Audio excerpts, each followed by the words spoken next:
On bosse ensemble sur le jeu en tant que co-auteur. C'est des moments de vie, le jeu pour moi. Donc passer quelque chose d'agréable et de rigoler avec les copains tout en ayant un challenge intellectuel avec des choses où il faut réfléchir pour arriver à trouver la bonne solution.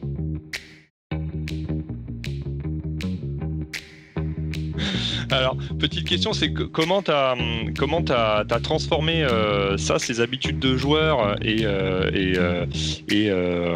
tes qualités de joueur en qualité d'auteur. Et comment t'as changé de côté du jeu et t'es passé de l'autre côté pour travailler ça. Alors, c'est quelque chose qui m'a toujours intéressé au fur et à mesure parce qu'en fait, en ayant joué à pas mal de choses, en train de pas mal de mécaniques, je m'amusais de temps en temps pendant des périodes de vacances à monter un jeu. C'est-à-dire que j'avais une idée de mécanique, enfin une idée de l'univers, de tiens, un jeu de pirate, tout comme ça serait rigolo. Et je montais une mécanique et je m'amusais, et j'écrivais des règles. Et ça m'amusait aussi des fois pour réutiliser des figurines, ce genre de choses. Et puis on le faisait en week-end aussi, et quand on fait nos petits week-end jeux, là, un coup c'était moi, un coup c'était toi, c'était intéressant ça. Il y avait des notions aussi de campagne, j'aimais bien créer des campagnes pour pareil avoir un côté un peu immersif aux personnes avec des scénarios qui s'enchaînent, des choix à faire. Et tout ça m'a amené en termes de création de jeu à un style de jeu en fait où j'essaye de trouver quelque chose où il y a des vrais choix à faire en permanence. Pour le joueur, parce que je trouve que c'est ça qui est intéressant, vu que je suis moins stratège et plutôt tacticien, j'aime bien avoir à chaque tour des choix à faire et qui sont importants. Et je me dis que ça vaut à chaque tour comment je vais gérer un peu de choses. Donc j'ai pas mal essayé de travailler sur cette dynamique-là, d'avoir des choix. En fait, tout le temps des choix et essayer de ne pas être trop bloqué, d'avoir toujours des possibilités si on a construit un peu la manière de jouer. Un petit peu, alors là, sur le type de jeux qu'on a qui sont plus restreints, on n'est pas sur des wargames massifs où il y a énormément de construction de listes, mais d'avoir aussi une petite partie de building qui permet de personnaliser un petit peu le jeu et d'avoir soit des compétences, des choses qui sont un petit peu à la main du joueur pour qu'il puisse aller chercher un peu son style de jeu et aller changer cette partie-là. Et travailler tous ces items-là en termes de game design. Et j'aime bien aussi avoir que le plateau, ça va être sur une interaction, avoir des choses qui viennent se rajouter, avoir de la mobilité. J'aime pas jouer statique. J'aime beaucoup avoir quand je joue en game, je fais beaucoup de contournements. J'aime bien avoir du mouvement pour l'attaquer partout.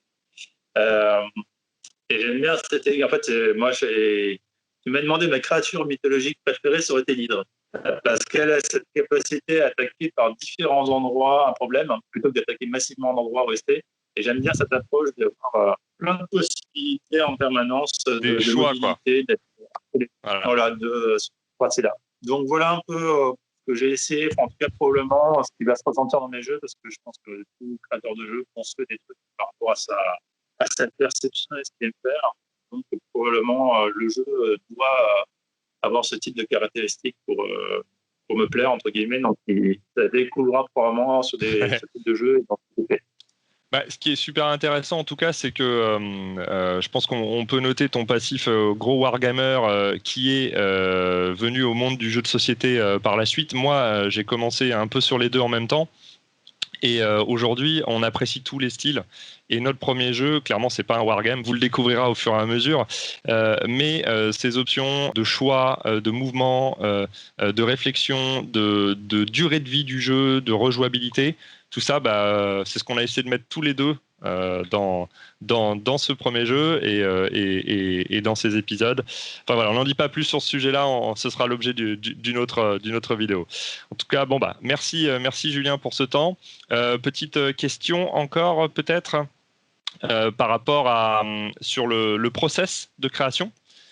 Du coup, toi, qu'est-ce qui t'a marqué ça fait quasiment 6 mois maintenant qu'on bosse sur le jeu, qu'il y a des versions et tout. Donc, qu'est-ce qui t'a marqué sur le process de création pour le moment, sur les différentes versions et l'évolution? Alors, ce qui est très intéressant, c'est de faire naître le jeu. Construire initialement la mécanique, voir que ça fonctionne, en fait, avoir une vision un peu théorique sur le papier, de se dire là, je pense que ça fonctionne. En général, je me débrouille pas trop mal pour construire des mécaniques qui tiennent la route en structure. Et se dire est-ce que en même temps, quand on joue, est-ce que ça marche? Et c'est vrai qu'on s'aperçoit que ce sont les tests itératifs qui sont hyper importants parce que grosso modo, la mécanique, on voit qu'elle fonctionne et puis on s'aperçoit sur des petites choses, il y a des corrections à faire ou des choses qui sont optimisées ou des changements de variables de points, de prise d'objectifs, ce genre de choses qui font qu'il faut ajuster à chaque fois. Le plus compliqué, je trouve, ce qui nous a amené le plus d'aller-retour, ça va être l'équilibrage. Et si tu as quelque chose qui n'est pas en un mode où tout le monde a les mêmes règles, qui est le plus simple en équilibrage, mais d'avoir justement ce système où il y a plusieurs manières de gagner, plusieurs styles de jeu potentiels, et de faire cohabiter tout ça avec quelque chose qui est assez équilibré. L'équilibre total n'existe pas. Pour avoir fait beaucoup de wargames, c'est une espèce de jeu pieux de trouver quelque chose qui est parfaitement équilibré à part jouer aux échecs. Et encore, le fait de jouer en premier peut avoir un impact. Donc, c'est ce truc où on peut avoir une chance de gagner, prendre du plaisir et avoir quelque chose qui est globalement assez équilibré pour que tout le monde puisse jouer son personnage, son style de jeu et avoir une chance de gagner raisonnable. Moi, ce qui m'a marqué, je pensais que tu aurais dire ça, c'est marrant du coup, c'est que en fait, il y a pas mal de choses qu'on a cassées plusieurs fois et qu'on a reconstruit en fait, parce que justement, ça nous semblait bien et puis en fait, on fait les tests et ben non, en fait, c'est pas bien. Et puis finalement, c'est bien, mais on corrige autre chose à côté et puis du coup, c'est plus bien, donc on recasse. Voilà, je pense qu'il faut aimer casser quand on veut construire, quoi. Si je devais. Après, il y a aussi évidemment de se dire est-ce qu'on passe à côté de quelque chose? C'est-à-dire que pour être un joueur optimisateur, quand on teste un jeu, il y a des personnes qui vont réussir à trouver une manière qui va des fois breaker le jeu. Enfin, on a toujours peur de trouver ça, d'avoir laissé cette porte ouverte qui fait qu'il y a une manière de jouer qui est possible, qui fait que si on applique ça, on gagne quoi qu'il arrive, etc. Et donc, on a essayé de blinder à chaque fois avec des tests. Donc, c'est vrai que quand on avait les testeurs qui nous revenaient en disant attention, il y a ça, on essayait de comprendre, on se dit on l'a pas vu, on comprend pas. Alors des fois, il y avait rien, des fois il pouvait y avoir quelque chose. Et un peu cette recherche de se dire bon là, est-ce qu'on n'a pas laissé un pied, est-ce qu'on n'a pas laissé un truc qui sera un gros problème derrière en jeu. On espère avec les tests et le truc que c'est pas le cas.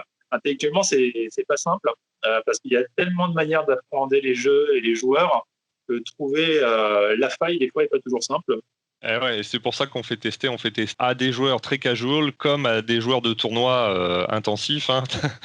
Comme ça, ça nous permet d'avoir un peu toutes les approches et toutes les vues, en tout cas un maximum de vues, quoi.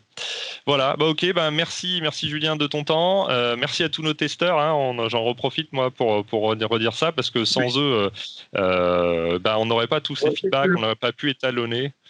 Voilà, donc un grand merci à tous ceux qui nous ont aidés sur cette phase-là.